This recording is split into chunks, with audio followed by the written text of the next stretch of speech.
to the races here. Ladies and gentlemen of podcast world, hey, welcome. It's the Art of Being Dar. I'm Dar. That gentleman you're looking at right there is 3Sixty.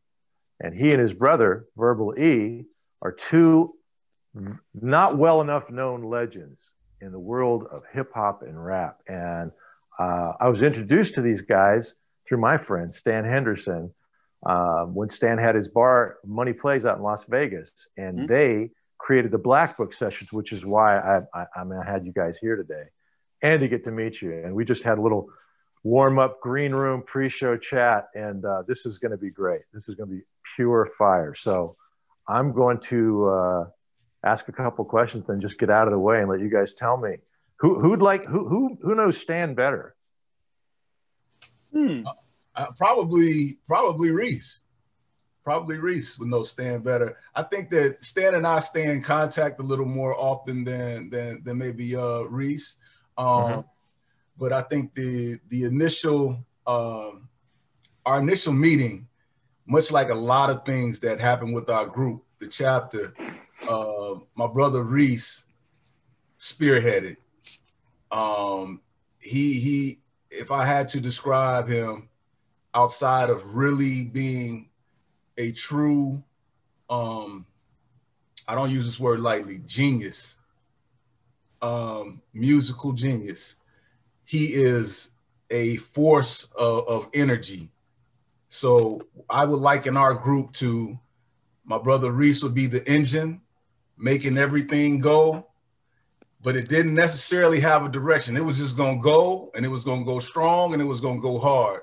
And I think it was my direction. It was my job to guide the group into a direction. And so that's kind of how we formed our partnership. But the initial meeting with Stan would have had to been Reese, because he saw things before I could see them, and he's go.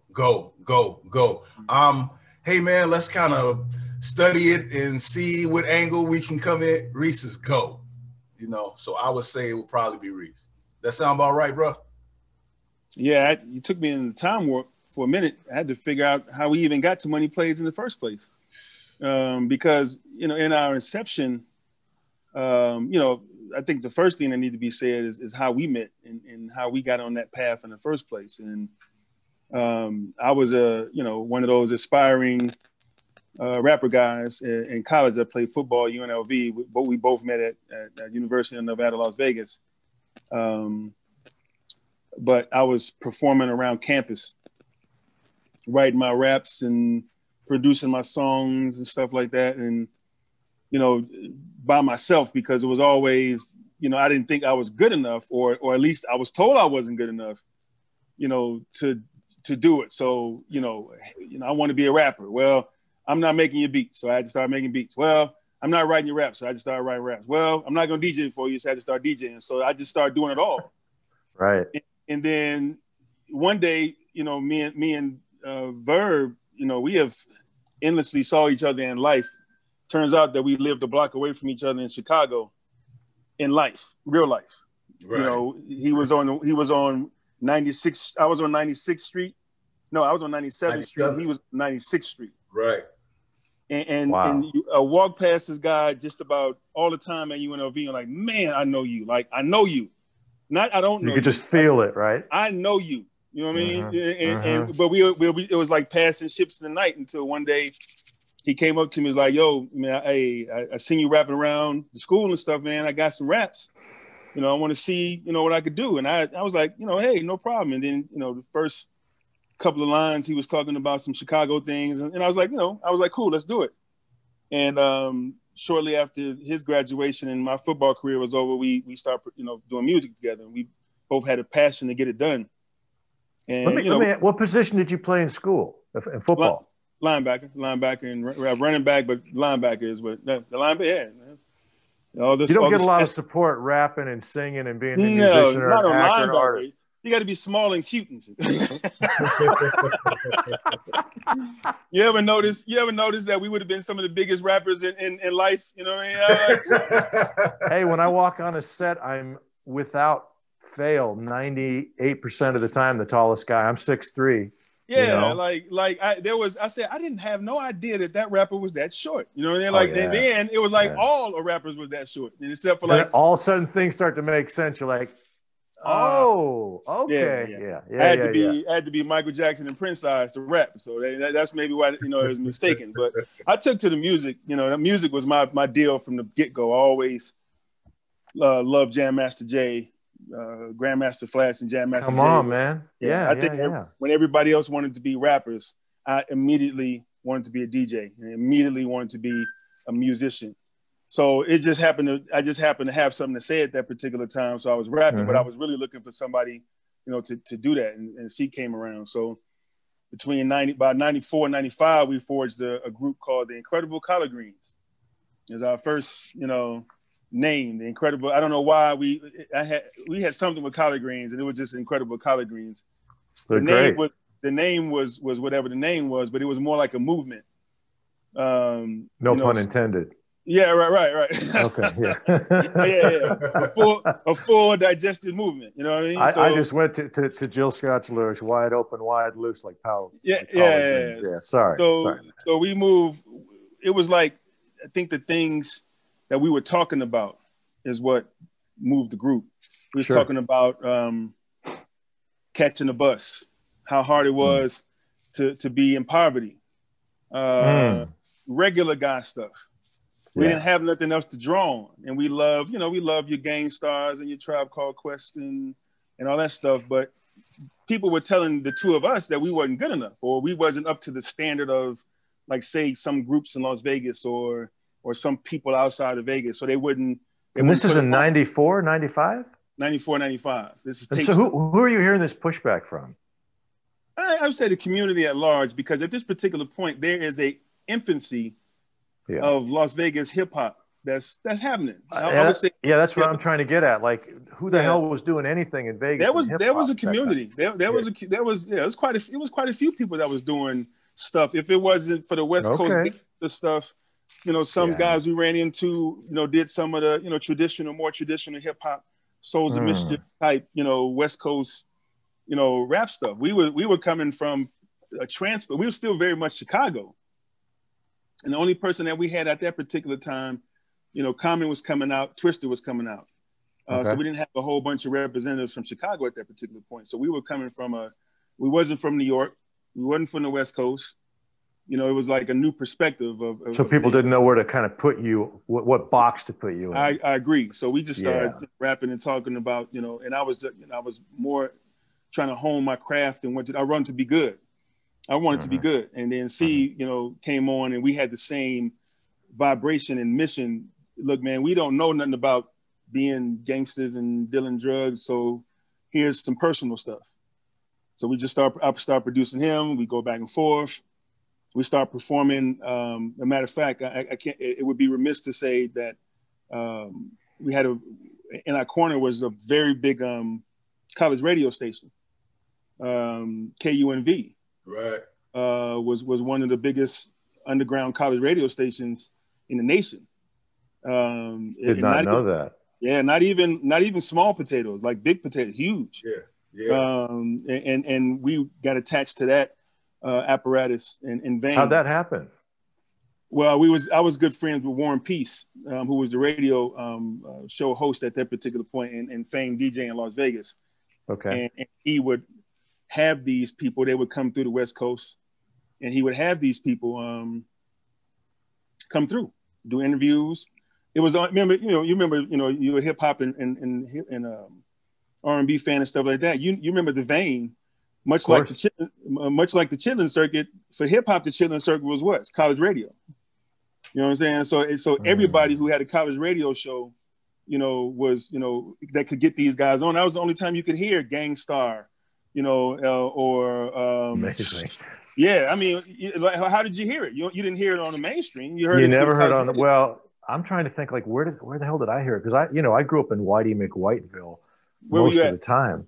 I moved a lot, man. Okay. But the years that I'm thinking of, like in my 20s, was I was in Ohio. Yeah. I was in Baltimore, Maryland, and then I was in San Diego, California. The only, especially places like San Diego, they're the only places that was playing any kind of hip hop that we love and like was, you know, college radio stations at that particular point. And KUNV, you know, that's probably where. Yeah.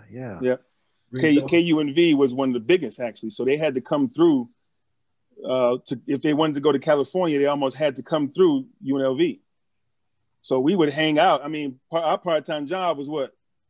You know, making some tapes and going to hang out at the radio station. Hanging out at the radio station. Going up to Word. It was called the Word Up Show. Word Up Show. Yep. Yeah, and it just recently stopped. I mean, within the last 2-3 years, I think. But it had been going for so long, and it had just grown into one of the biggest college underground hip hop radio stations in the nation. Legendary, yeah.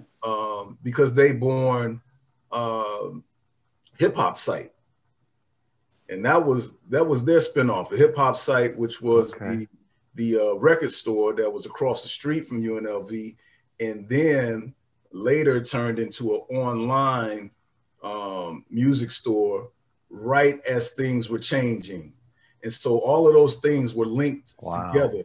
Yeah. And so as Hip Hop Site got so great, it also boosted the recognition of the radio show, the Word Up Show, with War and Peace, Pizzo, and our brother 5'8".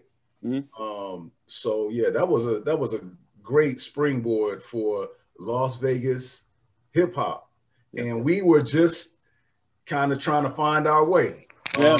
We were considered on the lower rung of that. Think back, we were budding talent. We had things to learn. Right. But we wasn't it wasn't our time, I would say. And we were still I'm thinking back to those times. Jerry Sarkanian was the coach of UNLV running Rebels. Yeah, we was in that time. Had a banging team. Larry Johnson. What's your other brother's name? I forgot his name. Stacey Dogman. That's right. Right. So like Greg Anthony, Anderson Hutt, you know, but Curry, George Ackles. To be fair, it still wasn't a lot of hip hop, you know, like that around that time. We were, you know, just common hood brothers who liked the same music. You know, one of the famous stories between us is a meeting before we had the meeting.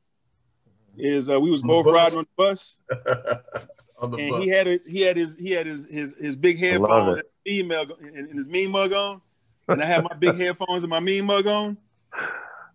So we get off the bus, and I look at him, he look at me, and you know there was no impasse, so we just looked, and I said, "What you listening to?" He said, "Poor Righteous Teachers." "What you listening to?"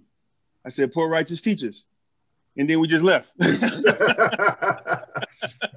Okay, that's true story, man. Sounds tried as crazy as hell. I love that story. Yeah, that's exactly. And then we didn't see each other for another year, so it was like it was gone. Did you guys make a song out of this? Did you make a rap out of this? Did you make a beat to this? No, we didn't. That's exactly what happened. We was looking the same way. We was Mean Mugs on a Bus. Yeah, I mean, it was kind of a song like that. I was assuming. My brother Reese had a song called "The Iliad of a Bus Riding Negro." Yeah, you remember that? Yeah. And so it was, you know, when he says we're talking about riding the bus, I just it was something that I was trying to grasp onto something that felt familiar from Chicago, because Vegas was a huge culture shock. Yeah. Huge culture shock. It was nothing like home. Mm-hmm.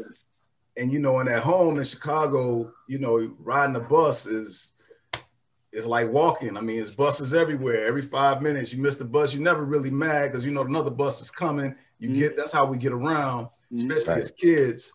And then when we got here to UNLV, you know, I'm 17 years old. I'm like, well, let me just get on the bus. Right. Let me try and sit on the bus and. That's a first dose of culture shock. You're not lying, man. Yeah.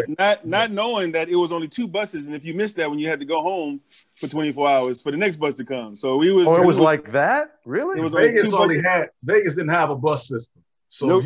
you got one bus, and if you miss that one, go home. You catch it tomorrow. It was done. Back in the early 90s. Yeah. There's a whole conversation right there, man. Yeah.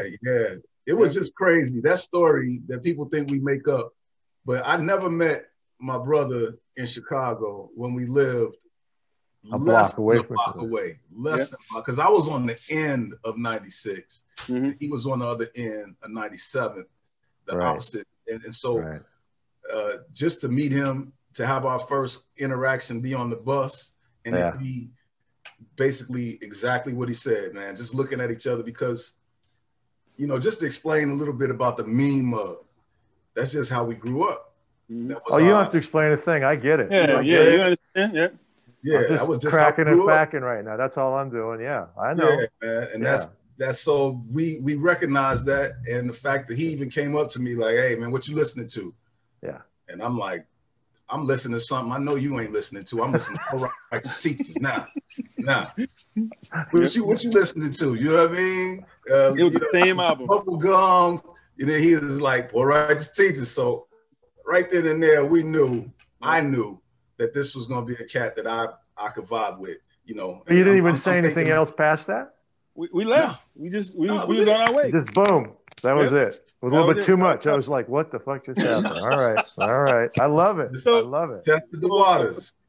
A bit of fast forward from there, we were tied into the culture. I was looking for something like Verb said, we was looking for something close to home, anything, any kind of, friendships and stuff like that. My friendship just happened to be with the college radio station. And Warren was cool enough to let us hang out at the radio station and get that vibe. And then we did cool things like, meeting Zev Love X, hang out with him with Zev Love X the whole day, which eventually turns out that he decided to call himself MF Doom later in life. Going to concerts and rubbing elbows with these guys really helped. And then, touching the turntables when Warren was turned around or something like that helped me, realize something. And then, meeting some of the local guys, one dude named Zach Brown, who was part of this crew called the Melotrack Maniacs. I was very impressed with the sound that they were able to, him and a cat named Buttercurm. I was very impressed with their sound. They were pre anything, sampling jazz and sampling favorites and cuts, just very good at it. So I was able to learn how to produce off the machine back in the day was the EPS. So I started putting my hand in production and moving on. So once we decided we was going to be a group in the Incredible Collard Greens and stuff like that, then it was just a full-time mission to be heard. Nothing else. Not we didn't see no fame and stuff like that. We just like, man, we just want to be on the radio. We want to hear our songs on the radio. And if nothing else, everything we set our mind to at that particular point, we actually did. I said what I say, CJ, when I started DJing. I want to scratch. I want to learn how to scratch like Premiere. You know what I mean? Yeah. And I taught myself how to scratch like Premiere. And we want to be the next Gang Star. That was our thing. And we started doing tapes. And now we hearing ourselves on the college radio. They playing our stuff. And all we just did was grind and put the stuff on. We didn't understand what kind of impact we could have had because everybody was kind of saying we were better. Got to the point where performances started happening in Las Vegas. This place called Fremont Street Reggae and Blues started happening. Okay. That was our only semblance to nightlife. You got to understand that hip hop in Las Vegas wasn't best friends at all. Not at all. Matter of fact, in the time that we were growing up. Between 90 and 95, there was no hip hop allowed on the streets at all. Nothing. So they were relegated to little clubs, Tom and Jerry, Shark Club, little bar, they turned into clubs. Basically weren't clubs. It was bars that turned into music, having music there. Sure. So aside from the radio station, there was nowhere to perform. There was nowhere to express. So later, is that about 95, 96 verb, reggae, female reggae, street and blues? Yeah, I would say right around there. Right before they did the Fremont Street Experience and kind of cleared everything out. Before a hot moment for probably a year or two, you know, they were bringing in hip hop acts. You know, we were seeing Exhibit. Exhibit for the first time. Yep. Yeah. We seeing we saw the Alcoholics. Thing. The Alcoholics. Liquid. Yeah. LMNO. All of them guys. Yep. You know, I got to interject real quick because I'm thinking back to that time, and there was that vein, like what you guys are talking about. That time frame, as I recall, and you guys jump in anytime. There was a faction of hip hop and rap that was doing what you were doing. You were speaking about what you knew about. So it wasn't. I'm slanging rock, bitches and hoes, my jewelry, my chains. And that whole York, gang culture. New York and LA was too far away. Well, I appreciate that. But I'm thinking back, like there was Arrested Development, you know, great stuff. And of course, you had the Roots. Of course, you had the Roots. I didn't hear about not until probably the late 90s, early 2000. Public Enemy, you know.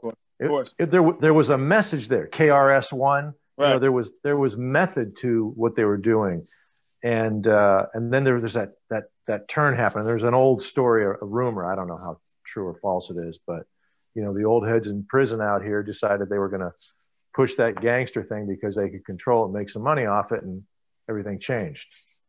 I've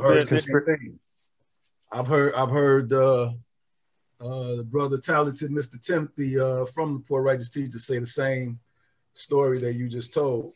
I can't confirm or deny. Changed up and who was behind, you know, because when what we grew up on, what, you know, sparked us, Reese, myself, 3Sixty and myself, is you know, The Message, Melly Mel, Poor Righteous Teachers, KRS-One, Big Daddy Kane and Rakim, X-Clan. Come on. All of those groups, Brand Nubian. So those are the groups that came up, and it would seem like they always had something to say. And then at some point it switched over. But right around the time that we're talking about, the time that we actually decided, or we were kind of getting our feet wet and perfecting our craft, you know, we're probably talking about the time, you know, you're looking at what, Freestyle Fellowship.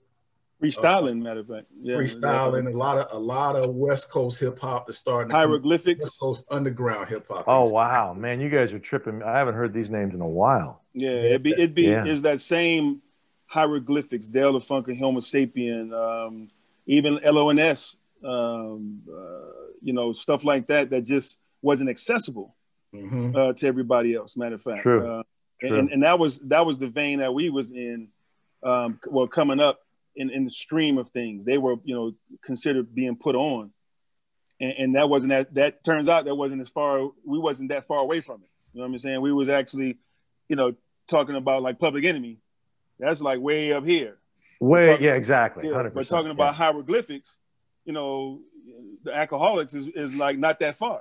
Not exactly. Yeah. So they had a lot of attention. Right. We saw that, you know, free rhyming, skillful, artful, you know, jazz sampling, you know, coming off the vein, I would say, of Tribe Called Quest and turned it into a lyricism thing. So we got involved with that, and that's what we saw at Fremont Reggae Street and Blues, because nobody else is performing. So I think is going to happen. Sorry to interrupt you, but you're saying you're just triggering so many memories.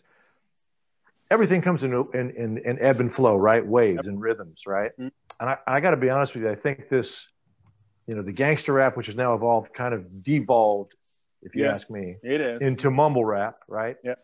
Which doesn't have any heart, doesn't have any soul, doesn't have any bollocks to it, right? I really think, given the whole totality of the environment that we're in right now, we have a new president today, lived through 4 years of pretty much authoritarianism going into fascism. Yes. And but you know, it's a mess.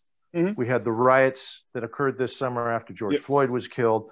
I think, I say this, I know I can feel it. I can feel it. Just like you all knew that you knew each other. Mm-hmm. I know that music's going to take that turn again. And it's not necessarily going to be folk music like it was, say, like during the civil rights movement, of course. That kind of stuff happening. But that vibe that I'm going to tell a personal story based on reality that we can That's all. What I am. Yeah, exactly. So what I'm saying is you guys are getting ready to blow up. So like, I don't know what you all are doing, but this is step one in the blow up. I mean, I think, but I'm serious about that too. I really am. I'm serious about that. Thank you. And it's funny because we are producing new music after a while, and we'll get into that, the history of that. Okay. In a minute, but it never felt any. We always stuck to the fact that, man, all we got is who we are. That's it. And we don't do nothing else. But what we did is work hard as hell to be who we was. There you go. So that all those things precipitated in our first vinyl release. So anyway, we started performing. We got on stage with Exhibit. We got on stage with Master Ace. You got on stage with Exhibit.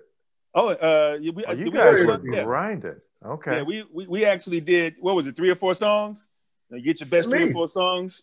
At least. Yeah, at least. Wow. Get your best 3 or 4 songs up there and rock it. We actually rock it, and we actually rock it enough to the people responded. Like, hey, they didn't know. It was funny. They didn't know who we was, but we giving it all. So they think we somebody, and we like, hey, that's great. So the name of the game: fake it till you make it. It gives us juice. So we go back and we keep grinding and we keep grinding. So this is about 1998 or 99 or something like that. Okay. We released our very first. We changed our name. We go through a name change because we go through a name change because a little group called Black Eyed Peas came out.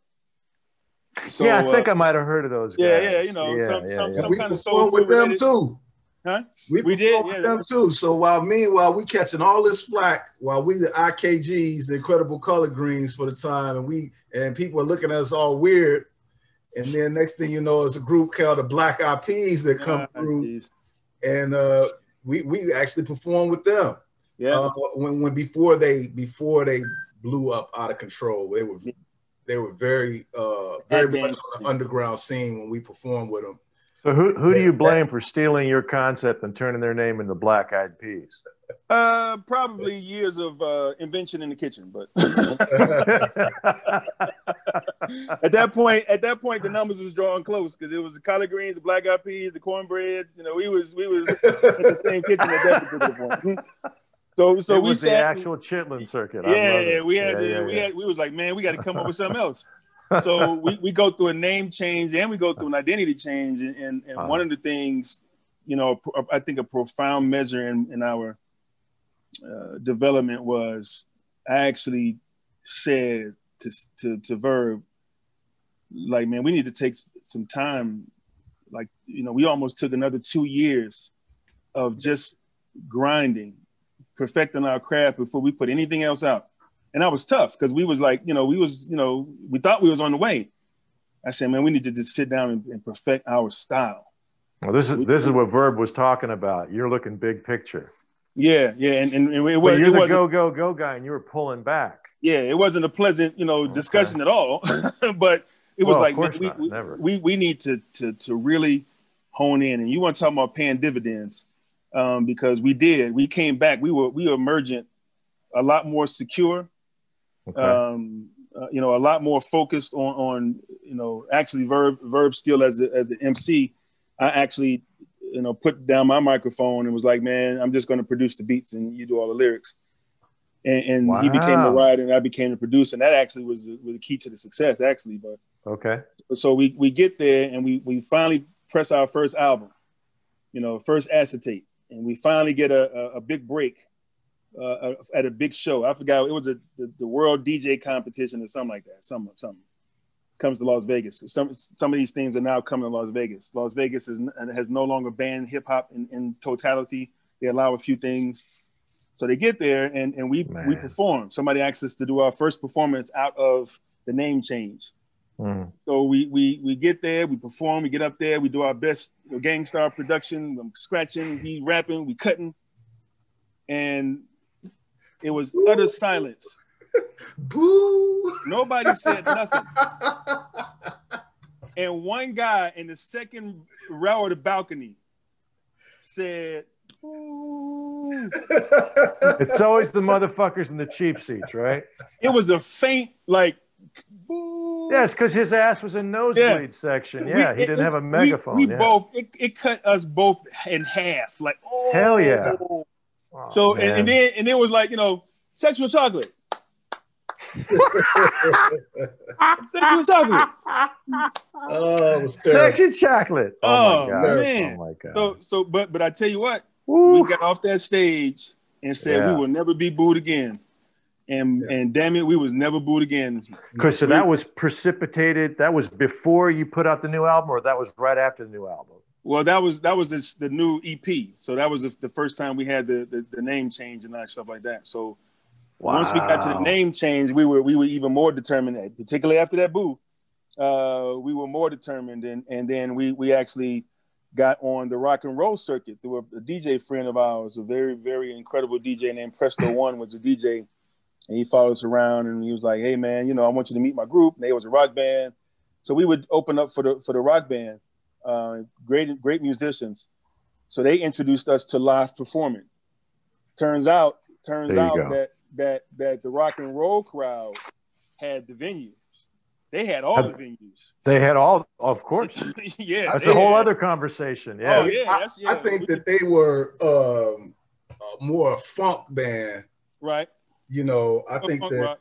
They were like funk, but they were on the rock and roll circuit. Because I don't think they could understand that, because it was some white guys, but they had a Filipino DJ. Yeah, it was good. And so, but they were playing. I would say they were playing a way more funk than rock. But at that time, if you had a band, you had a guitar, they just put you in the rock circuit on stage. Yeah, you got to perform with all the rest of the bands, which were basically, you all picked up on that right away. You're like, oh, okay, all right. It was new to us because we was like, man, if hip hop had any kind of vessels to this, it'd be different. But we went from performing once every whatever to every week. Every week it was a show. That's how we met Stan. Yeah, it was a group called the Watson Family. Yep. And they came to see us perform one day. DJ Presto had brought them out to a park, JC Park. Yep. And I think it was me and my brother Edot. And they was throwing a hip hop thing, and we grabbed the mic and we going back and forth. And luckily, that performance happened to be in Las Vegas, like a legendary performance. Still talked about today. We turned it out. I was surprised, at what I was doing. I was very surprised. I wasn't really, I didn't have my feet wet in performing live yet because there was so little opportunity. Sure. But we tried to take the chance whenever it came up. But they met us there. They saw us and they said, "Listen, man, we want you to open up for us. We want you guys to open up for us." I went out and saw them do what they do. It was about four white guys and Presto, and I was blown away. Blown away. I think they played at some place called the Boston, and then there's quite a few underground, rock and roll type clubs that was well accessible. Emergency Room, but the one that they performed at the most often was at Money Plays. Money Plays. Yeah. The first time I ever walked in Money Plays was to open up for them. And so it was the chapter, and we would practice with them. So they said, "Okay, listen, man, you guys let's do the music. We'll play your beats live. You open for us about 4 songs, and then we'll tear it apart after that." Okay. That was the agreement. So we start doing this, and this is where we meet Stan, because they're performing there weekly all the time. Every week they're there. So now we have. What year is that, guys? What year is that? What year was that? 99, 2000. Yeah. Yeah, that's about the time Stan had. Yeah. I'm trying to think when he threw the mic up. Doesn't matter. But Money Plays is Stan's, Stan, whoever's listening, Stan's old bar. Yeah, I mean, I think one of the things that of course blew us away is that Stan had just happened to be a black bar owner, to which we had no idea. You just that, like, boom, yeah, what's going on? Like we're following the white boys. Now we're at Money Plays, and Stan owns the place. Yeah, we don't even know that this is, in the hip hop life, we don't even have nobody had access to those stages but us at that time. Right. Me and Verb. That was it. That was it. It was crazy. And by the way, Stan had hair like Verb. Exactly. Right. He had long dreads. I remember correctly. Brother. Yeah, no, if I remember correctly, Stan, he wasn't even an owner at the time when we met him. Right. Good memory. Good memory. He was bartender there. I think he was talking about maybe partially becoming on something like this, but I don't believe he was an ownership at the time. Mm-hmm. But that's how we had the relationship. And so at this time, the Watson family was bringing in a nice crowd.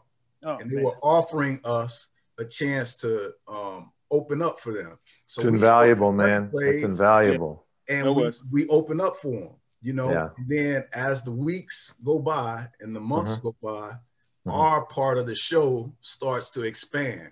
Okay.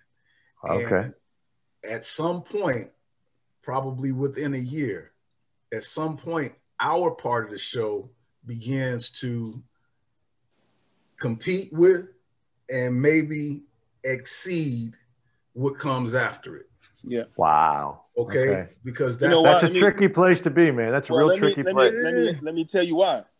Because it was so-called white guys like you who were listening to hip hop and it became more prevalent to them. Even in our surprise that we start that, hey, wait a minute, these guys like as much as hip hop as we like. So those crowds start, they didn't, since there was no access, nobody could go nowhere to hear hip hop. You know what I mean? Right. So nobody could go, they couldn't go to somewhere else to listen to hip hop. Right. They was at the rock venues. So we brought the hip hop to the rock venues, to which I want to hear this anyway. I was interesting. Hoping, I was hoping brought our crowd too. Yeah. So we were talking before we started recording today. We were talking about it, and I'm like, I was the white guy listening to it. To be fair, I'm white-ish. I'm half Iranian, so But so I'm used to that on the one and on the two. That's the first sounds I ever heard, right? Yeah. So, but I would look around and see these sorry, white boys, disjointed, non-rhythmic, couldn't catch a beat if you mailed it to them, stamped it on their forehead and gave them a vaccination for it. But they were getting down. Right. They loved it. I'm gonna tell you something about joining that band, and obviously the guys were mostly white. Yeah. They were a funk band, and their knowledge and history of funk and soul was mind blowing. Not only to the place where I would remember stuff that my mother would play. My mother and father was probably two funkiest people in the world at that particular. They know their music, but stuff I've never even heard of. You know what I'm talking about? Like stuff that I missed at some point. Do you remember any of them? Just off the top of your head? Oh, I can take one big instance is Fresh. Sly and the Family Stone, the album Fresh, one where he kicking forget that. Okay. The knowledge that they had of the players, of the performers, of the instrumentalists. That's as a sampler, as somebody who was sample based and hip hop based, that was like pouring water in my mouth. You know what I mean? Because who played. I'm sampling the drums, but who played, and who actually played on that exactly. Yeah, how they played. What they played, what note they played, and man, I just opened up. And I started playing after that. Okay. And so I'm like, man, so we got that information. So all that's tangled up. And we're sharing information at an incredibly speed and rate to the point that we learn how to live perform. Our performance comes now, we're seasoned stage people at this particular point. It sounds like you guys found simpatico, brothers in arms, so to speak. Yeah. Arms is a terrible word, but brothers in beats. Right. And then you got to see them perform, and they, allowed you that access to, which just goddamn whole other conversation. But you start to get to these rock and roll stages, and lo and behold, what? White boys and white girls like this too? Yeah, we had Okay, no place to perform right. until they put us on that stage. Now this is where this long ass speech comes in at. Stan, well, that's why you're here. Yeah, that's why we're here. Yeah, Stan is the vessel at that particular point. Yeah. So we sit here and we get, you know, somewhere around 2004, I started understanding how to record hip hop, because it was a fact, you know, like most bands, it was a breakup. So we became the focal point of the band. A couple of defunct band members called us and said, we want to play the backing music behind you guys. So we become a hip hop band in a sense. Oh, so the funk band broke up. Yeah. Oh, what? I mean, however they came with you guys? They morphed into the Chapter. So it was always the Chapter opening up for the Watson family. Yeah. And so what happened was almost seamless, because they was playing all of our music anyway. Yeah. And then the next thing you know, they said, you know what? We're not going to do this music anymore. We want to know if we can join y'all. Mm-hmm. We want to do what y'all do. Kind of a natural evolution too. It evolved. Yeah. It was the right time. It was a perfect timing. It just came together perfectly. And now we already so used to performing and practicing. They introduced us to so much. I mean, the things that they did for us was invaluable. We learned how to practice. And I'm talking every day. Every day. Practice. Performing, practice playing, practice stage presence. We practice every day for hours. Set list, timing. Come on, man. You know, how to perform a show for an hour. Exactly. Which is hard. And rock. Very. And rock. How to carry the crowd. So once we got all of that and our portion of the show began to eclipse, then I think there was some internal rift between the group, but they said, listen, man, we just play for y'all. Mm-hmm. We'll just play for y'all. And we'll be the Chapter. Now, no, and we're not the backing band for the Chapter anymore. Mm-hmm. We are the Chapter, all of us together. Mm-hmm. And once we made that, I mean, everything changed. Everything opened up. Because now we are bringing the hip hop crowd. We bringing our own. Listen, man.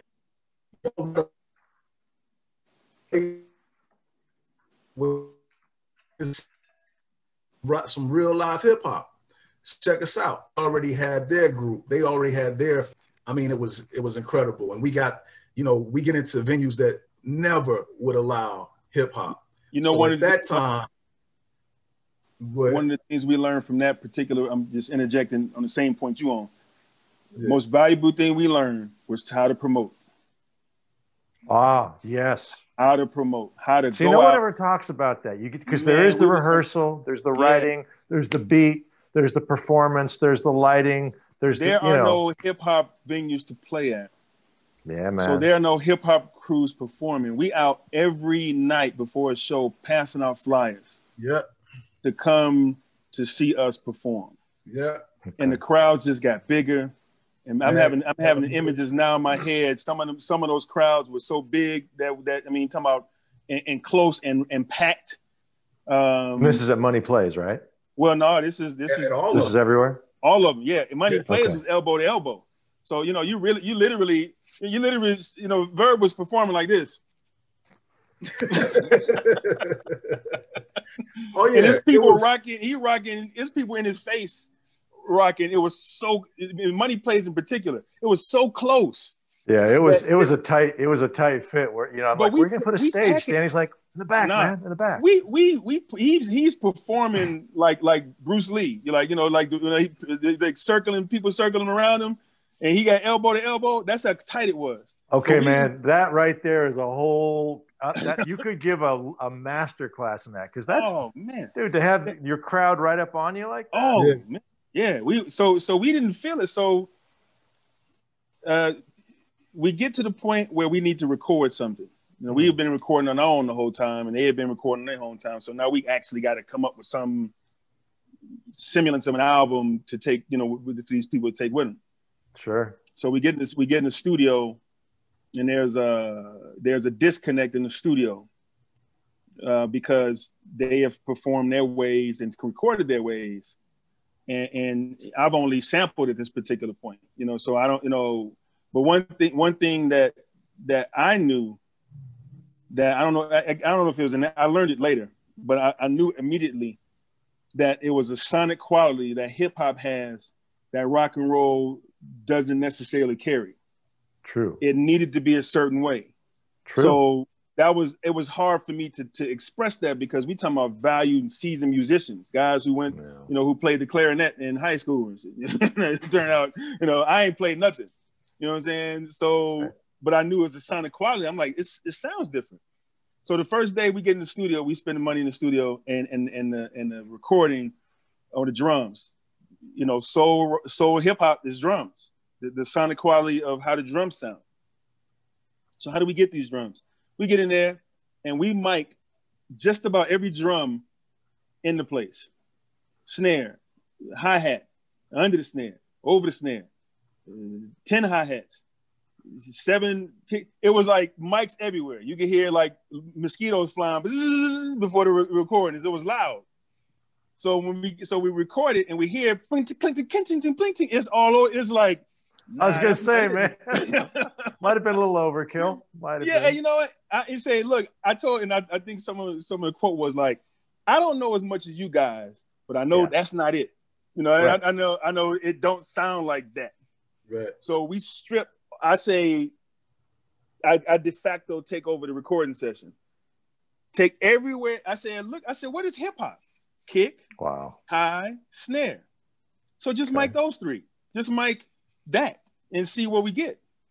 So we do that, and we starting to get now it's starting to sound like you know maybe that's what it is, but we're in the zip code of that sound now. We back in the neighborhood of this. But that's recording. So and you know, this is not new, as I learned. This is how you record. You know, well, it was important for us not to, what we wanted to sound, our sound, we wanted hip hop. Right. And we were concerned that the sound was somewhat of a hybrid, and we wanted no part of a hybrid. We wanted pure, straight up, boom bap, hip hop. Now, it was a challenge because we was a live band. Yeah. And it was a challenge because when you're a live band and you perform, there's so much space. You can do a whole lot more than if you press play on a DAT or DAT from way back. Check my gray hair. Yeah, that's right. Or you should press play on whatever, you know, a CD or whatever the case, or run the record. You can do much more. You can let it breathe. You can slow it down. You can speed it up. So the live performance was different, but the recording had to be hip hop. So that was, and then and if also, man, if I could backtrack 3-6, the fact that we wanted to be, and we were, all of our music was straight hip hop, and we couldn't find a venue to play, and if they knew it was going to be hip hop, so we wouldn't even show up to get the gigs. We send the guitar player in, we send Ernie G, we send Whitey. You know, we'll say Young Creeper in there, and they'll show up with their guitars, and they'll tell them all about this group. Yeah, man, we bring all the people. You know, we gonna pack the place out, and I got here's the drummer, here's the bottom. We wouldn't even show up. Then when it's time to play, we on stage, and we give them that raw. You know, and we give them. You're giving these folks a taste of what it's like to be black in America. Hey, thank you, gentlemen. I appreciate that. You know, it's funny. Wow. At that particular time, I think we knew, but now in reflection, we were the only hip hop guys that played at the Mirage. Wow. Was that the Mirage? See?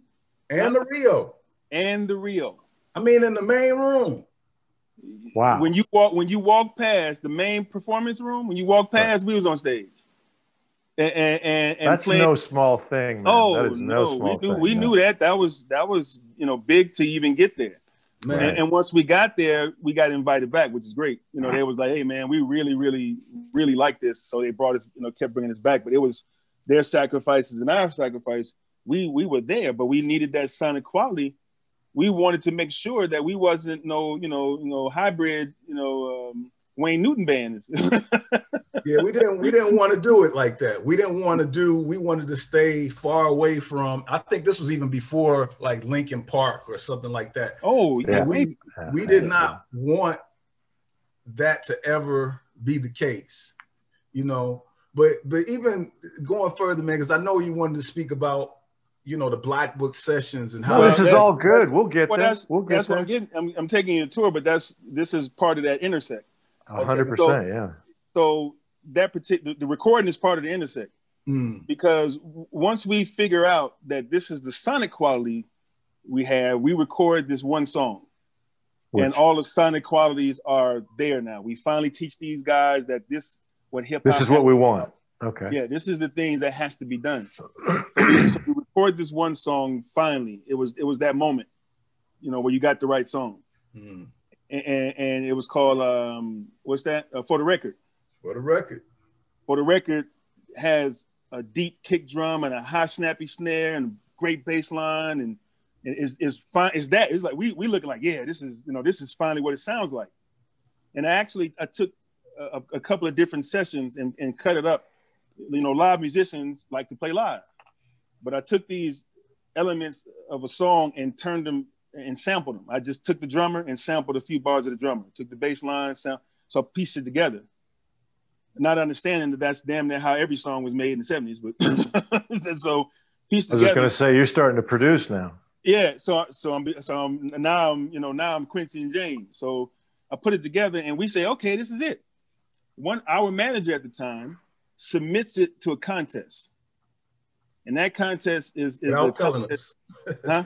Without telling us, he submits it to a contest. It's just so happened that Questlove is running a contest. Okay. Of looking for new artists. Okay. Shout out to Bronx D. Right. Out of 10,000 songs, Questlove picks that one song that we created. What? And puts it on the album. And that album is called True Notes Volume 1, where he's looking for brand new talent to put on. What's the album called? True Volume 1. True Notes Volume 1. Yep. Okayplayer presents. Yep. True Notes Volume 1. At the time, Questlove has started a community, an online community called Okayplayer. And it was something like a message board. And all the people would come in and post music and talk about music, and he was that was his little experiment, and then he turned that into a record label. What year was that, guys? 2004? 3-4. Okay, so he'd been a few years since he finished up D'Angelo's album, Voodoo. He was in that time period where he had just finished Things Fall Apart, D'Angelo. He was in a groove. He was in a space. Yeah, he was talking about working with D'Angelo and the stuff he was trying to get him to do as a drummer. Right. What is he talking about? Yeah. Sonically, I get to, without any tutelage, sonically I get to that point where it sounds. You kind of reverse engineered your way out of a shitstorm. Right. You're like, mic up everything. Well, that's not going to work because I'm hearing mosquitoes fart and I don't want that. So just let's work our way back, and you finally land on the sonic, that groove that you want, that area, that okay. Solid quantity to it. So he picks up on solid quality. He puts us on the album. Album gets distributed, and all of a sudden, everybody know our name. All of a sudden, Questlove calls, hip hop site, the Underground Railroad for us, and says these guys are dope. Who are they? So now all of a sudden the game, it changes for us. Now somebody actually heard, because we've been at that point, it was like 10 years. We was recording for like 10 years at that particular. You want to talk about promotion? That kind of distribution promotion? Oh yeah. Incredible. What were you guys called at that point? The Chapter. Chapter, right on. So we went from, our evolution that brought us from, my first MC name was C Black. 3-6 was the American Nightmare. So we called him the Nightmare. It was C Black and the Nightmare, and we had a group called the IKGs, the Incredible Color Greens. You motherfuckers are not getting on any white boy stages with those names. How would that shit? Listen. Oh Amazing. my goodness. The American Nightmare. Now with that shit. With 3K. So shit. All right, I wasn't ready for that. Sorry. We take a 2-year hiatus. And then man. we come back, and now I'm verbally eclipse was the fourth thing. Verbally what? Verbal eclipse. Great. I love it. And I gave him his name as 3Sixty because at that point in time, and this would be true throughout his entire life. At that point in time, he was an MC, a producer, the DJ, the photographer. He wrote our bios. He was everything. He did the graphics. He did, all I had to do was write the rhymes and spit. You know, because that's so easy to write the rhymes and spit. Yeah, don't minimize your shit. No, I get it though. That's why I stopped. Compared to everything he was doing, so he was 360, and we came back as the chapter, and such a wild evolution. I love it. I love that. What a great story, crazy. Man. It's crazy. I can tell you that we woke up. We just wanted to be. I just want to let people know, man. When we woke up in the morning, the day the album, and I kind of put this up there. This was the album, like True Notes, Volume 1. It came out in 2004. The day this album came out, we wake up. I go pick them up, and we run to Best Buy. Okay, we still talking. We gotta go in there and find the CD with us and the Roots. Yep. And shout out to my boy Supastition. They picked two. They picked two groups. Yeah, it was the chapter, and then it was also Supastition with Nicolay producing Supastition. So they picked our two songs to go on the album with the Roots. Let me look. Wow. Dilated Peoples, Black Alicia's, Hieroglyphics, Mad Skills, Jean Grae, Aceyalone, RJD2, Lil Brother, and Mad Lib. Wow. Hold it up again, CJ. Hold it up. Can you see it? Amazing. Yep. Pull back a little bit. Hold it right there. Yeah. That's it, man. Okay. Right there. So I'm looking we looking to go see if we are actually in the stores, because we don't know, man. We've been told so many things over our career. Oh yeah, we're gonna get you to Dr. Drew. We don't know. When we showed up to Best Buy, there was a whole display of this album right in the front. Just CDs upon CDs, man. It was one of the greatest feelings ever for me, man. I really felt like, okay, we on our way now, because everybody, this is distributed worldwide. Our music is out there with our basically our mentors in Questlove and the Roots. And so that was just an incredible feeling. And then after that, things start turning. Yeah. When you met with him, you met with Quest up at Hip Hop Site. So we get there, and Hip Hop Site is a huge thing at this particular point. Everybody who's coming through is coming to autograph signings and stuff like that. So it was a chance to, hey, we was like, hey man, if Quest say we dope, then I think we should talk to him. See, get it from his perspective. See what he's talking about. Yeah. So he comes in, man, and I talked to him, I think a little bit online, and then he finally comes in the store, and I meet him. Hey man, I'm Reese, man. You picked our song. Oh yeah, dope. Probably two people I would always credit in the world from being probably the coolest. I was undone by Questlove and Mos Def. Talking to him like we had been hanging out for years. Like you guys known each other forever, right? And vibration is a big part of that. Being from the same vibe and stuff like that. But they didn't have to open up their doors either. He didn't have to do anything. Truly, a big star didn't know you a damn thing. Yeah, he sat and talked, man, and we talked about, producing, how to produce, how to mic drums from Questlove, how to get the sonic quality some of the things he told me was so influential to me in life in particular, but recording. Like, you know, do whatever you want to do in the studio and then transfer it to live on stage. So come up with whatever album you come up with, but it had, he said, but you know, hip hop drawings have specific sonic qualities. And I was so thankful, man. I was like, man, thank you. He was like, you know, one of the things he said was, it's all free knowledge. And that's what, you know, yeah, it's out there. It's not like, this ain't like a mystery Jedi, you know, sect. No. It's all out there. You just need somebody to tell you what it is. Right. So we got to the point where we was, you know, a big part of that. So True Notes comes out. The Roots are doing the True Notes Volume 1 tour. Okay. They go into LA and they go into the Knitting Factory. Is that right?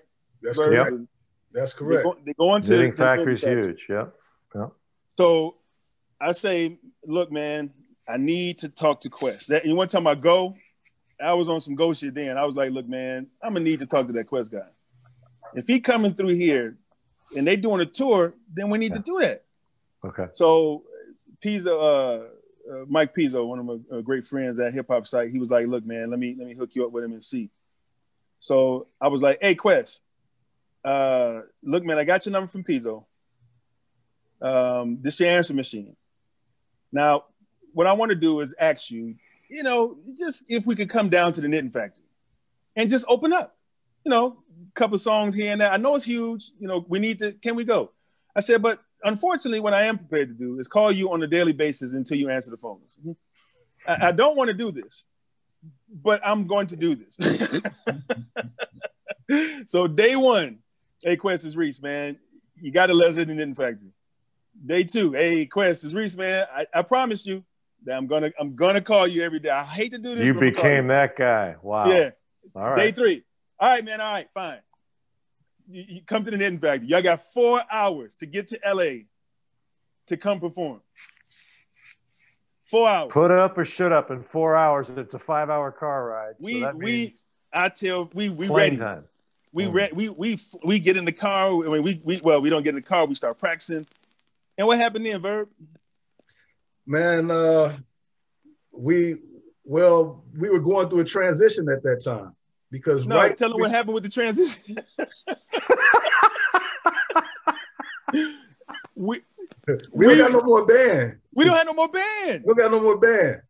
So we recorded the song that got past 10,000 submissions and got directly to Questlove and on the album. And by the time it comes for us to perform in front of everybody, we no longer have the band. Okay, I got to ask the question, man. What the hell were you thinking by calling up Questlove and sweating him for the time slot to open if you didn't have a band? No. I had a band when I called him. Oh! What did you do? Scare the white boys away? Hey, man, we get up. I don't even know what they quit. They don't want to do it no more. Matter of fact, what? The quote was, I didn't sign up to be a hip hop musician. I wanted to play, you know. They didn't like the fact that I took these elements, I basically sampled everybody. And it was upset about it. And I understand from the musician standpoint. I totally understand. These guys were musicians, man. They was really great musicians too. Yeah, great. Not even like really put together musicians, but great musicians, great studiers of the art and play. I'm talking about just fantastic players. And none of them liked being boxed into a sample outfit, you know, which I controlled at that particular point. So they left the week we got to go out there. Wow. They left. Okay. Hey, so man, you met up against their principles. Shout out to my man Whitey J and Young John Creeper, P, Ernie G, and Jason Hutch. Whitey J. Hey, man, Whitey. Yeah. Hey, all that is not to dip, but I understand. No, not at all. You guys are not coming across like that at all. No, I would love to have them all on, like everybody, like a group thing. I'd love to hear that. If they're amenable, guys, if you're listening to this and you're amenable to it, reach out. I got all the numbers. got all so their they numbers, gone, man. They gone. Okay. We out there flying out there. And Wow. Quest, we get there like Quest Literally like, the biggest gig of your life. You're going to play at the Knitting Factory, and your band said, "No, all right." Quest say, "Where the band at, man?" I said, they quit. And I said, "But I got some amazing stuff for you, baby. You know what I'm saying? I got some other stuff for you that's gonna wow you. You know what I mean?" 360, man. Reese is just spitting harder than he ever spit. You thought you were going to stop spitting. All right. Hey, I got something for you, baby. All right. So I'll let you. You got all the instruments. I'll let Verb tell you what happened after that. You know, man. Listen, what happens is we show up with all the instruments of a live band, right? With me and him, and we picked up a good friend of ours, DJ Doo-Wop. Mm-hmm. Okay. So she took the place of Presto. Dean was there, and then we had some our singers with us. So you had some people with you. You just didn't have the actual band. We had a band. Wow. So we had the music recorded on track. Okay. Separated. Did you all lip sync that shit? No. Okay. No. Watch this. The performance was live. Let me tell you what happened, man. All right. This brother right here, this 360 guy right here. All right. I love you, brother. This 360 guy right here comes up with this idea. For every song, I'm going to play one of the instruments. I'm going to drop the track out for that particular instrument and play that live. Smart. So we set up like a live band, and we get up there, and the first song comes on, and 3-6 on the drums. I'm on the mic. We got the girls singing. We got the DJ and 3-6 on the drums. The next song, he picks up the bass. Now he on the bass. Ooh. And I'm doing the thing. And the people trying to figure out what's going on. Because we set up like there's only one dude. I like that. The next song, like that. Had to do it. He has no formal training. The mother of invention, brother. He has no formal training. He's playing these instruments just because he tapped out a couple notes on the production. He gets up in front of what had to be 1,000 people at the Knitting Factory. I don't know. Starts playing guitar. And then he gets the last one. He's playing the guitar. Now I know that 3-6 knows about, I don't know, 3-4 chords, maybe 2 or 3 chords, but don't nobody else know that. He picks up the doggone guitar, we playing, and he gets to doing this type of stuff. Just getting all do it, rocking. Do you understand me? Rocking. Stage performance, man. Presence, got to do it. Two notes, volume 1. It was incredible, man. We got. And no one picked up on the fact that you were only hitting like 2 or 3 chords. That's it. No. I looked at it. You know, when I'm doing this, and I'm doing this, and I look at the crowd with one eye, they're like, yeah. I'm like, yeah. yeah, okay, yeah. Right. But what we couldn't say was what we weren't coming down there. No, that's exactly right. No, you don't turn that down. No, we had to go down there. So after that, you know, it's questions like, yo, it's dope. Do you play all the instruments? But you know, he didn't outwardly diss me. So we go on and we're looking for a band at this particular point. Now we're looking for members to actually do this because we're doing it now. It's no, it ain't, we're not doing it. We're doing it.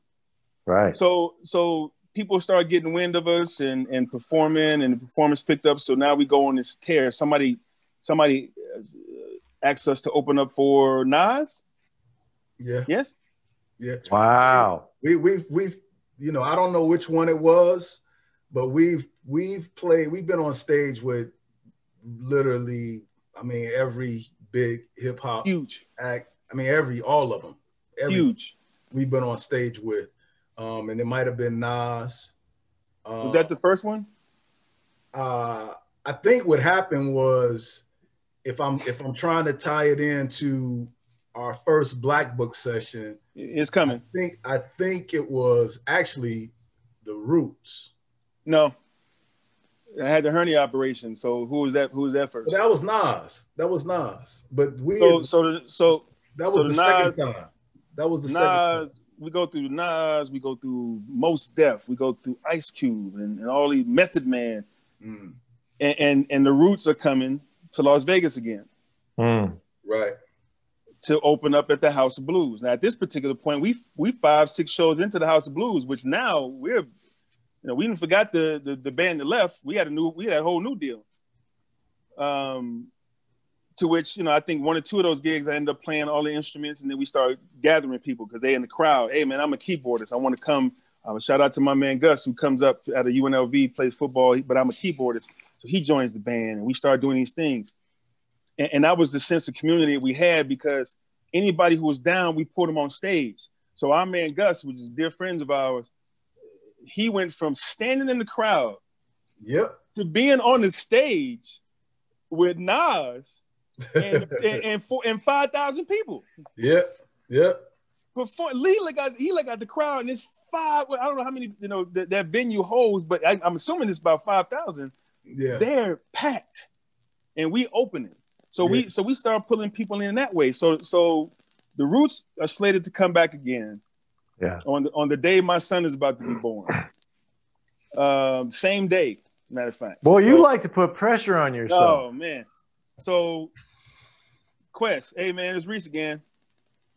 Remember that time I told you I wasn't going to call you again and ask you for nothing else? Oh my God. I really got to ask you for this. I said, How does it look? Now I'm talking to the answer machine. How does it look that you come to Las Vegas and we can't open up for you? So on day 1, I'm going to start calling you again. Hey man, all right, fine. Okay, you got 30 minutes. 30 minutes to open up for the Roots. This is what's going to happen. This is this, and the curtain's going to close in 30 minutes. You got 30 minutes to express yourself. Whatever you're going to do. We get up there, and now in between, we having conversations, and I got his home number and stuff. So we having conversations, and this idea comes. They were doing, was it Black Lily? Yeah.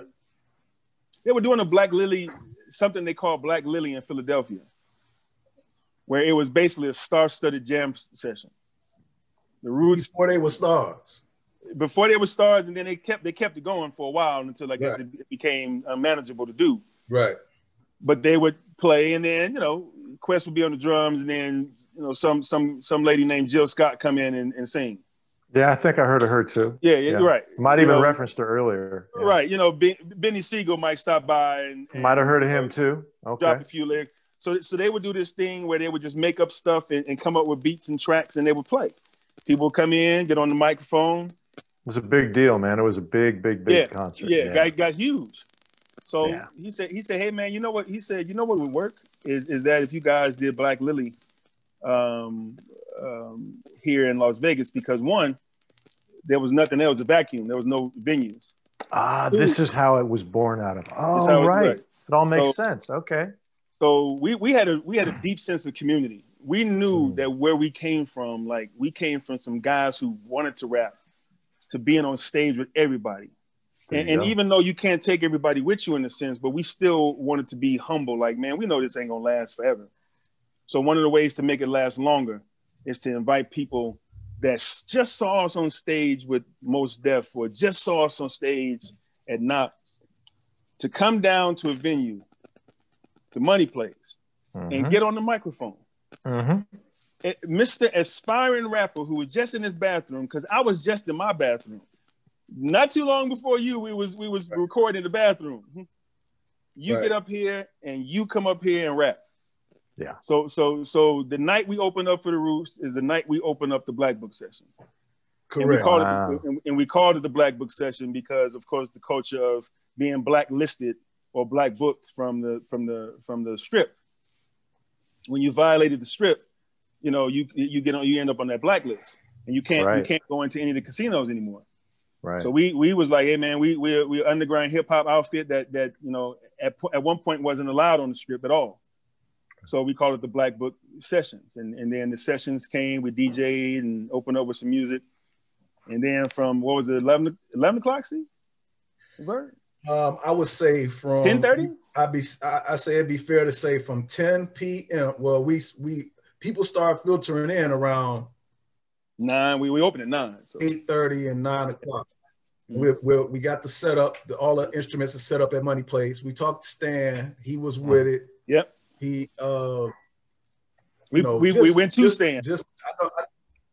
We went to Stan with the idea, and since we had already been really packing the place out with the Watson family, and then when the Watson family became the chapter, he was already familiar with our crowd, what we did.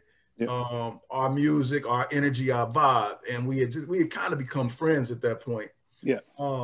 And he was with it. He's like, yeah, let's do it. We want to do this once a month. I can't say enough about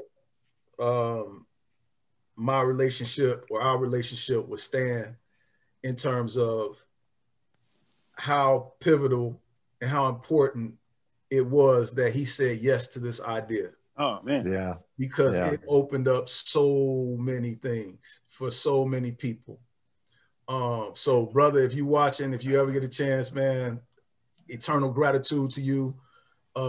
Because no one, I'm gonna tell you like this, this is serious as I could be.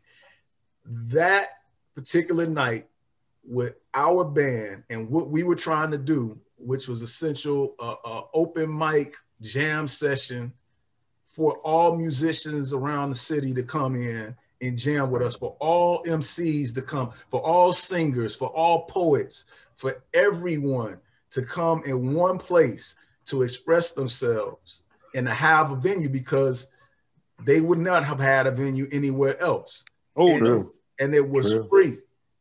And we're going to, and you get to rock with the same band you just saw, like he said, on stage with Nas.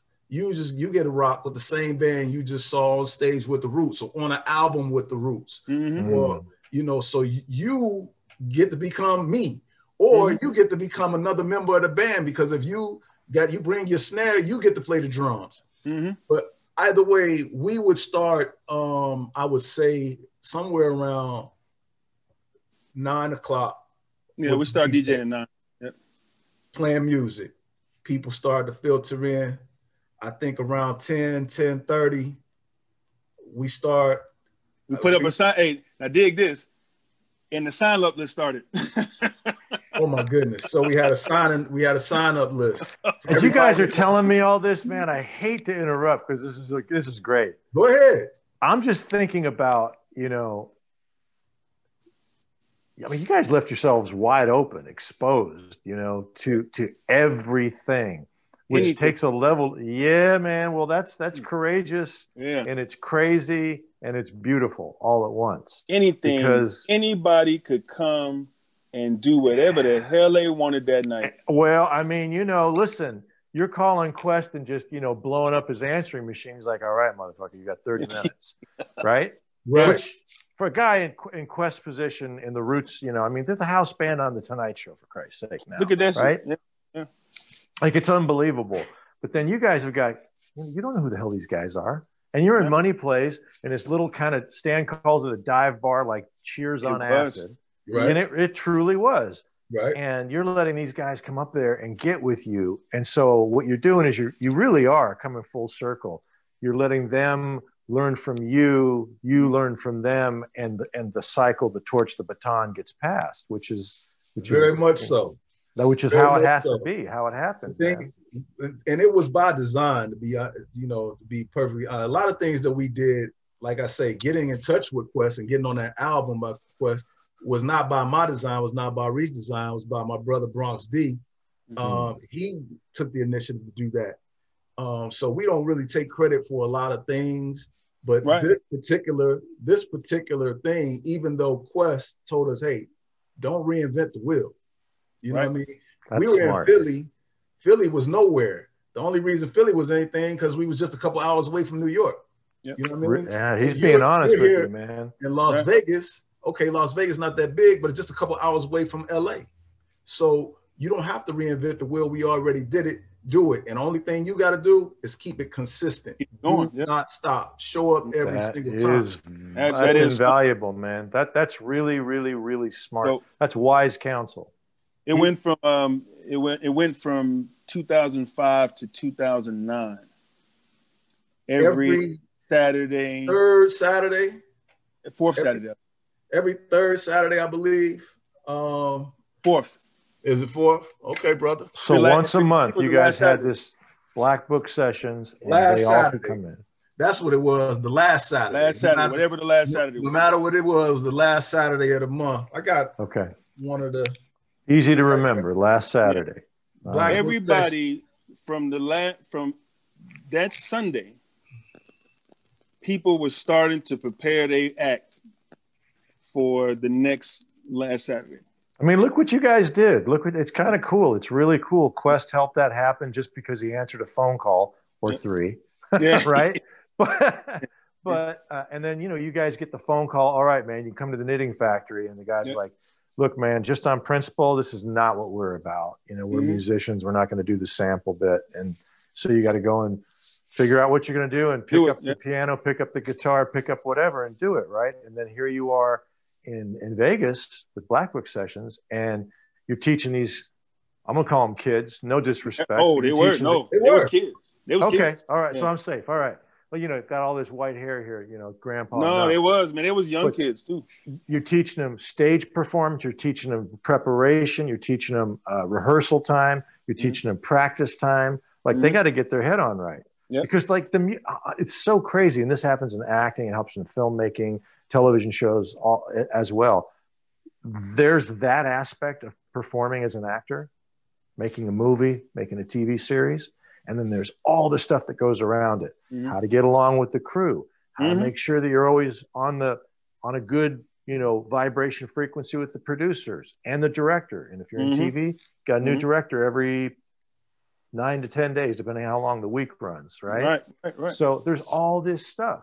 And then there's the curveballs. Okay, you can come open up at the knitting factory, but I don't have a band. Not my problem. Right. Not my problem. Yeah. And you can not perform if you don't want to. That's it. Yeah. You asked me. Get at home. Right. You don't want to get up here with Aceyalone and Planet Asia and Captain Kirk and, everybody. Yeah, that's cool. You can do it. That's a choice. Maybe it'll happen again. I don't know. Maybe you'll get another chance. Well, you know what? It's so interesting. Like I was telling you guys earlier, this tagline for this podcast is art is life and life is art. And just like in life, you get thrown these curveballs. As an artist, you got to figure out your voice. And I'm not just talking your singing voice, whatever your voice, whatever that thing about you is. Right. Then you got to promote it like you guys talked about. And then you got to perfect it. You got to hone it. You got to, there's so much that goes into it. And that's why people are like, man, I want to do what you do. And you're like, cool. But do you really want to do it? Because, man, listen, I gave up on Christmas. I gave up on, birthdays. I gave up on vacations. I don't watch TV that much, and I work in the damn medium. So practice constantly. You lose relationships and people. You lose. Man, Jesus, because if they're not down with that journey, man. And you ain't trying to stop, and you couldn't, and we were in that position where we couldn't. Right. We had to keep going, and it was a commitment that I don't think anybody else understood. That we show up every last Saturday. We showed up. I'm talking about, and we played from 9 o'clock to sometime 5 in the morning. Whatever it was, you were there. Whoever that if you signed up, that's right. You were guaranteed to get on that stage. Even if you sung, even if you look at me and say, what I want the band to play is the Rocky theme song. And I'm going to spit these lyrics to the Rocky theme song. It was an incredible thing. That first night, we didn't know we didn't know exactly what Black Book sessions would become, but we got a good feeling because a lot of the people that just came to see us at the House of Blues, we had an incredible, street team. I want to shout out my brother, Ambassador Lore. He passed out a lot of flyers. That was kind of like his baby. We let him co-MC the night. But like I said, you know, we would start playing music, people would start trickling in. And then at some point in time, I look at Reese, I look at 3Sixty and say, okay, it's that time. He'll start playing the drums along with whatever music is playing. So now that was the signal. People start coming in, you know, people start coming in, and people are already signed up on the list. And that electricity starts to crackle, man. It starts to get, I start to say a couple, you know, 1, 2, 1, 2. You know, let me get a yes, yes, y'all. You know, we're going to do all of that. We started bubbling, and I probably do a little something on the mic. And then, you know, from the point that we started playing live music, which would normally be 10 o'clock, 10:30. Right. We literally did not stop playing live music until most nights, 4 in the morning. Yeah. And we would just sub out the keyboard player, come in, a bass player, somebody come and bring their guitar, we play. We, you know, we get a different DJ in there, DJ Jamal, DJ Doo-Wop. We would get all kinds of people in there, but it happened organically. It didn't happen like that the very first night, although it was a very good night. Sure. The next month, the word got out a little bit more. The next month, the word got a little bit more. I think by the 4th time, Money Plays was completely engulfed. It was packed. You couldn't move around. There's plenty. It was people out in the front, all over the place. The parking lot is packed, and there's people all out in the back. Wow! Everywhere. Wow! Everywhere. At the start, people at the start of the night. At the start of the night, it's not generous to say that it was 200 people in the start. Oh, this and if 350 people filtered through that place through the night, easy or more, that'd be easy. And this is something that we had you know, the counter. I would monitor, you know, just exactly. Let me get a head count. Let me see what's going on in here. Let's see what the You're becoming a businessman too now. Well, yeah. I had long since been a businessman, and that was that was another one of my jobs with the group. But you know, this was, you know, the Black Book Sessions was really something for the next 3 to 4 years was one of the most special things we've ever done in the city. And we've been everywhere. We've been on every stage. We've been in every magazine. Okay, and every big we've been in Rolling Stone, we've been in Vibe, we've been in Source. We've been in magazines that we can't read the language, you know what I mean? We've been on tour, we've been on every stage. We played in front of tens of thousands of people. We played in front of 5. One. Yeah. Yeah, we've done that. But the most special thing that I think we've ever done for the city of Las Vegas and for our hip hop community was give everyone the Black Book Sessions. Because what I would tell everybody is, listen, I know y'all might have thought y'all was coming to see the chapter, but we will play. You can see us next week. We'll be at the House of Blues. You can see us here. We'll be here. You know, we'll be in LA. You know, at the Temple, Park. We'll be wherever. But this is your show. This is your time. Bring all your people to tell them you. Wow, man, that's powerful. That I mean, whether you're doing hip hop, rap, rock and roll, country, that doesn't happen. No. Whatever. I mean, I can't say it doesn't happen, but you never hear about it. Listen, it was nowhere in the city could you get this vibe. We got majority MCs. It was a majority because it was a hip hop, you know, but we had so many great musicians to come down. We got singers. We had poets. We at some point we started getting b-boy dancers. You know, we started getting b-boys coming down there and doing their thing, and it was just an incredible mix. And I don't think I understood. You know, I had to come up for breath every once in a while. Maybe about a year later, when I would look at these kids, and we call them kids, they were like kids, man. Oh, yeah. When I get a chance to talk to them, and they be like, bro, you don't know what you're doing for us right now. This is everything. If this Saturday don't happen, if this last Saturday didn't happen, I don't know what I would do. This is, I bring my family, I bring all my friends. We don't got no place. Wow. But everything is open. And that was a joint thing, because that was our vibration to be inclusive. We did that on purpose, because Las Vegas did have a hip hop community. We did have a hip hop scene. Obviously, if you guys got that kind of influx, but still. The thing is that a lot of times our community was divided. So you had you had the gangster cats over here, you had the backpacker cats over here, you had the weirdo dudes over there, and they never mixed. But for this night, they would all come together. Everybody. Oh man, that's beautiful. Everybody. And that was our vibration. But I'm gonna tell you this. It worked because of our vibration, it worked because of the energy, but it worked because Stan and everyone else at Money Plays made our folks feel at home. Yeah, home. That's it. They would have shown up at a different place looking like they looked. They would have not been welcome. You know, they would not get their drinks. They would not, they would be like, yo, you guys need to go. That's right. That's right. Talk that talk. Tell them. But it truth, was, man. It was all family. And when I tell you this, we did this thing for about 4 years. Every month, without fail. I never ever missed a month.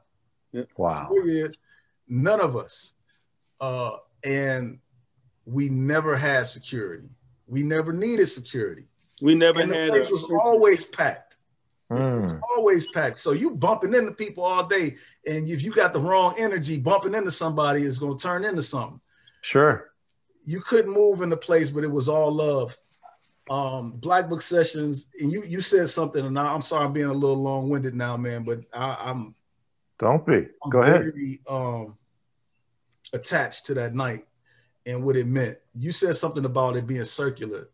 And that's something that if anybody that was there at that night, or anybody that night meant something to them, important for you to understand this from my point of view, and I believe from everybody in the chapter point of view, is that yes, we were giving. I sacrificed a lot, and yes, we were giving that time and that energy and that effort for everybody else to experience.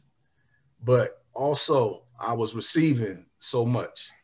Because we, not unlike Quest, getting Jill to come, before anybody who ever knew what Jill was, before he knew what Jill was, you know what I'm saying, and Beans and all the great Philly artists that came through there before they were known, we also got these artists, these incredible beatbox. I mean, JR, oh man, Verbal Ace, these beatbox guys. We got some of the dopest poets you ever heard in your life, it's like iron sharpens iron. Okay, they learning from me, but I'm sitting back and I'm learning from them.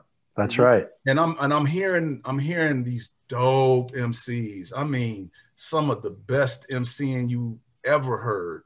I'm getting. And you would never hear had it not been for what you guys did and what Stan facilitated together. Yeah, people don't. That's really. I'm glad you pointed that out because that gets overlooked, man. Because I was teasing and I'm laughing because you guys are so damn funny as you're telling this, but you all did sacrifice a lot, and I was getting at that like indirectly.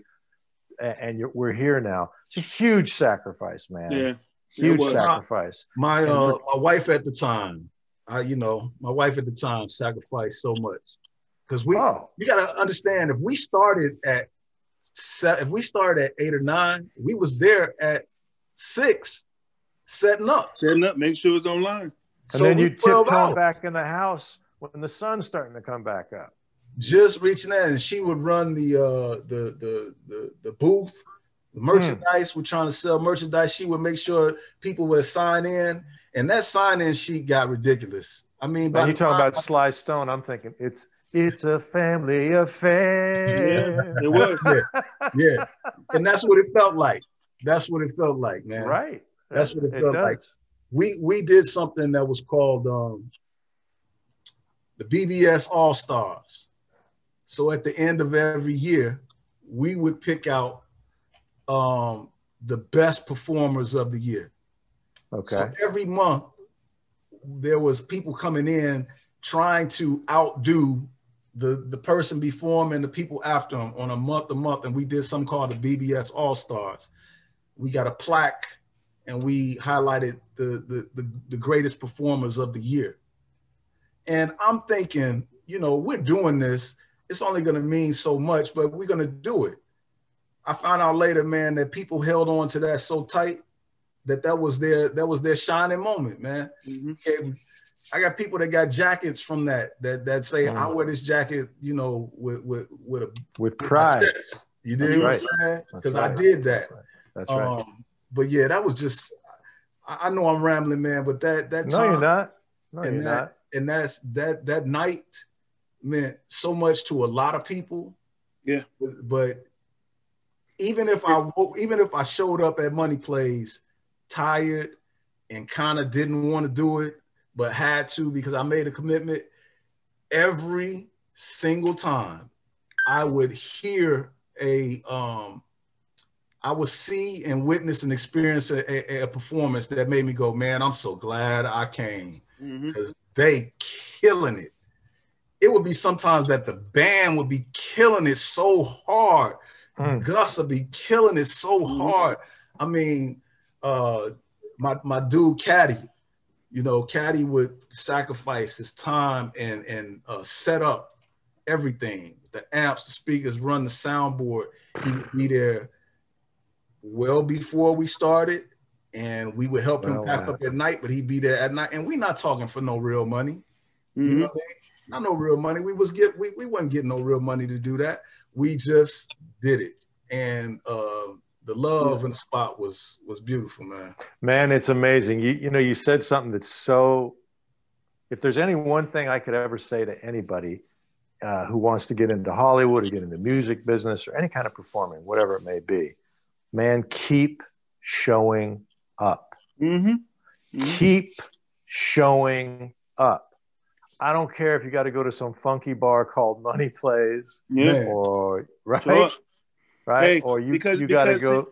Well, nobody was there, so what happens when ain't nobody there? You show up. You got to keep showing up, and even if you don't feel like it, keep showing up. No, I don't feel like I can't do it. It's not happening. I don't have the groove. I don't have the feeling. I got the vibe. I don't got the movement. Show up, man.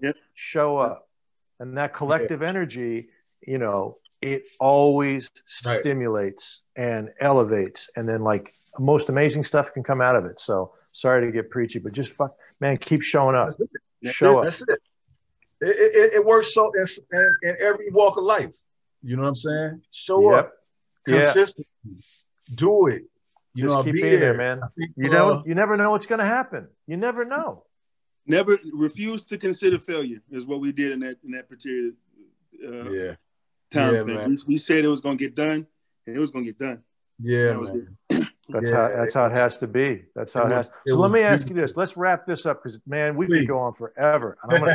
By the way, you guys are coming back. This is a regular segment. So I don't know if the Black Book Sessions just became the Black Podcast Book Sessions. I don't know. It's funny. I told you we were going to get weird, guys. It's funny you should mention that, but there's a space that we could get back into if allowed. I will invite you. I've just opened the door. Yeah, there you go. All right. I love all of this. Yeah, no, I love all this. You know, I say this and I sound crazy as hell, but you two are just as crazy as I am. I would love to work with Rick Rubin. And when Rick hears this, I don't know how you're going to, Rick, but when you do, reach out. I would be a supreme pleasure to work with you. And I don't know which way or how it would happen or where it would go, but I know that these two brothers, 3Sixty and Verbally, would love it too. And I don't know. Let's get Quest in on it. Let's get Black Thought on it. Let's get Jill on it. I don't know. Yeah. You know? I love Rick Rubin. Rick, I respect the hell out of Rick because, Rick, white boy, right? And he loves the genre. He loves that era. He loves that music. He respects all of it. He's one of the architects of modern hip hop that people, from Run DMC to Beastie Boys to all those little joints that you don't know. Every time I see like, this was my joint, and I look on the back of the record and it was Rick Rubin. but again, and to be fair, and like, I'm glad you said it and the white guy didn't say it, but Rick certainly had mad influence. Oh yeah, absolutely. But absolutely. Rick knows whose shoulders he's standing on, which is what I love about the cat. Yeah. The influence, right? Keep showing up, and you keep bringing everybody together and producing sounds. And then all of a sudden he's got the Chili Peppers coming. And then all of a sudden he's got, everybody starts knocking on the door like, hey man, can you help me with this? So let's wrap this up, because now I'm starting to ramble. Yeah. I think we might have just answered the question I'm going to ask. We're gonna continue this conversation, and I don't know what form. We'll talk about it later. All right. But where do you guys see a potentiality of that, or an offshoot of the Black Book Sessions happening again? Have you given it any thought? Because I know things change, and as we start to get older, the thoughts start flowing through your mind, or a little bit a little bit more different. Life gets a little more complicated. But what do you see? I mean, go ahead. Burp? No, you got it. I don't want to be a downer, man, but I'm going to tell you this. We did that for about 4 years, and then it came to an end. And good answer. I already know what you're saying. I love it. We might have tried to recreate that energy at another venue. And although the people showed up, it just didn't feel the same. And so I'm the type of person, and people trust me to this day. People bump into me all the time. Man, when you gonna do the Black Book Sessions again? Hey, when the chapter gonna come out again? The vibe was so special. I like to leave it as special as it was, and move on to something different. Like you said, maybe it's a podcast.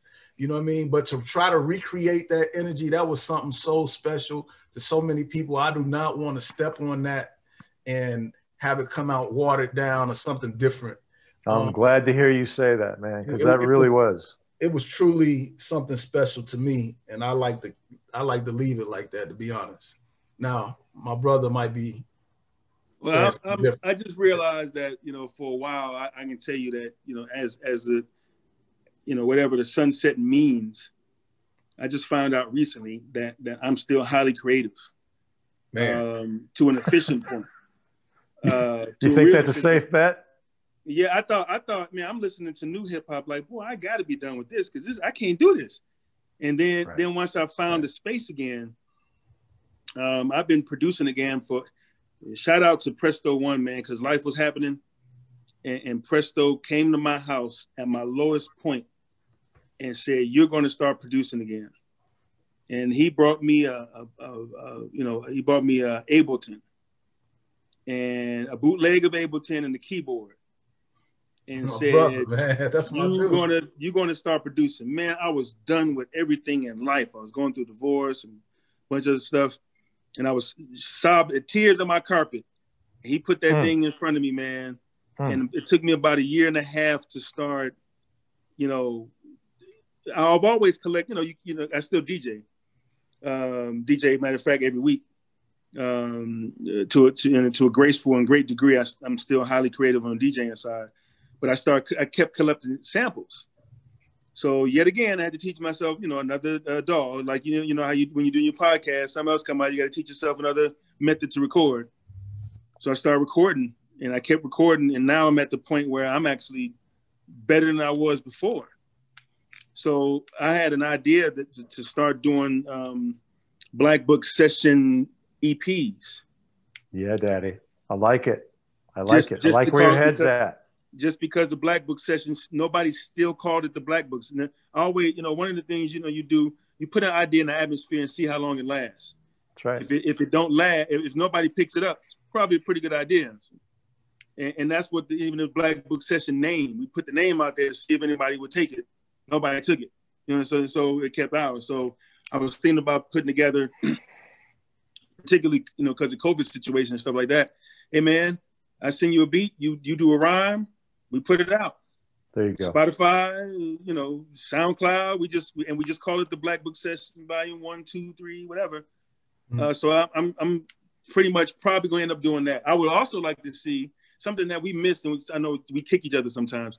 Boy, it would have been nice to put that on YouTube.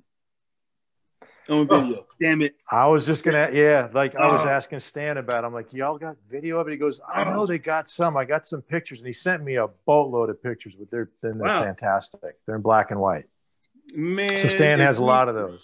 We just missed the internet. Just missed that. Yeah. 2005 was where YouTube came into play. Yeah, man. Yeah. My good. We could have recorded that stuff every week. So I would like to do, I think maybe it seems to be right to do an anniversary once,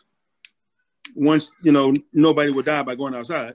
Exactly. Yeah, but it seems to be right to do it one more time and get it on video. And I've been telling C this for a long time. I believe, Verb knows. I've been saying we need to get it on video one more time. You put it on YouTube one time, and it'd be out there for the rest of our lives. I'll say this. I love that. I love what Verb said about he didn't want to touch it. He wants to let it be.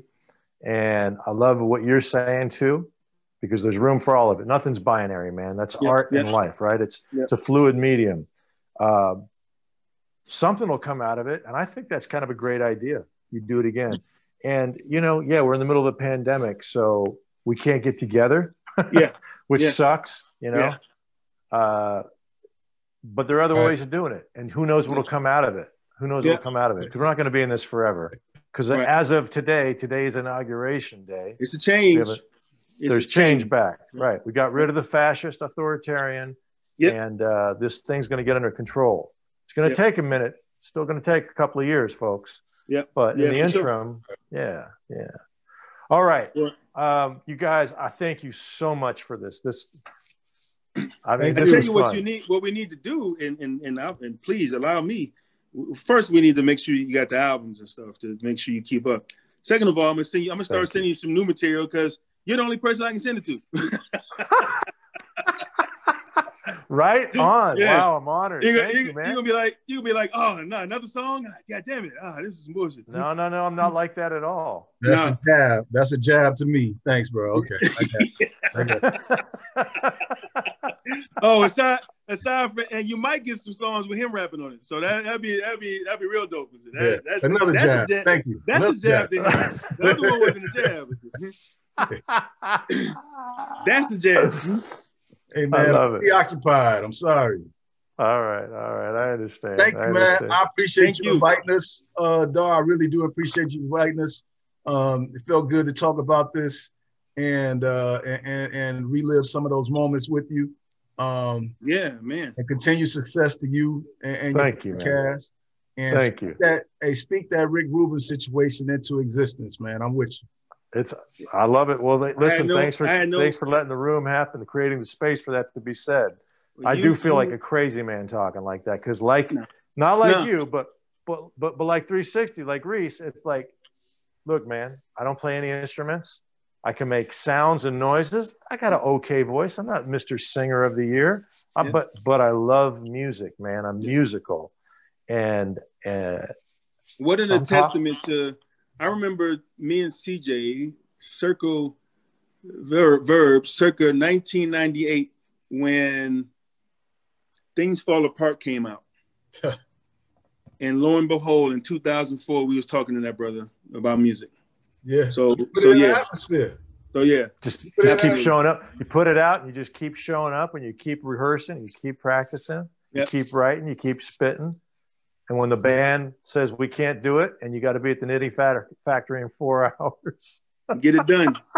Get it done. You know what? Listen, man, I'm going to end on that story. That's a great thing. What you just said, Reese, is exactly okay. So I worked NCIS Los Angeles just before the pandemic.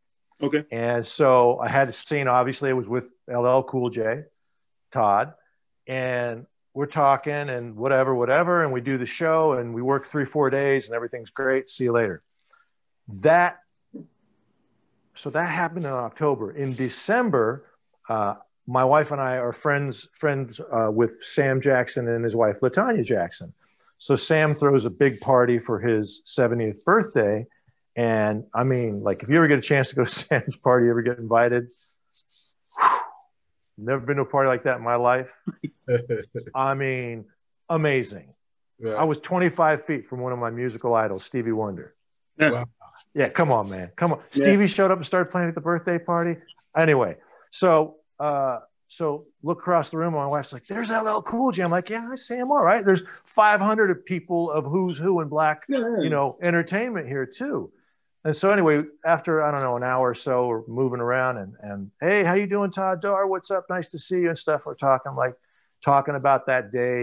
And there was a little bit of a bumpy patch while we were trying to work out this one scene we were doing. And I said, but we got it worked out. And he said, exactly what you did. He goes, yep, you got to figure out a way, make it happen, right? And I said, that's it, brother. That's how it gets done. So indeed. I don't know, but that's what I'm going to end it on today, fellas. Thank you for everything. It's something else to remember. Once upon a time, we actually might have did something. Yeah. What I think everyone's going to take away from this is it ain't over. Yeah. It ain't over. Respect. It's a fluid medium. Peace, man. We'll talk soon. Peace. All right, brothers. You guys have a good one. Thank you. Right. Easy. Peace.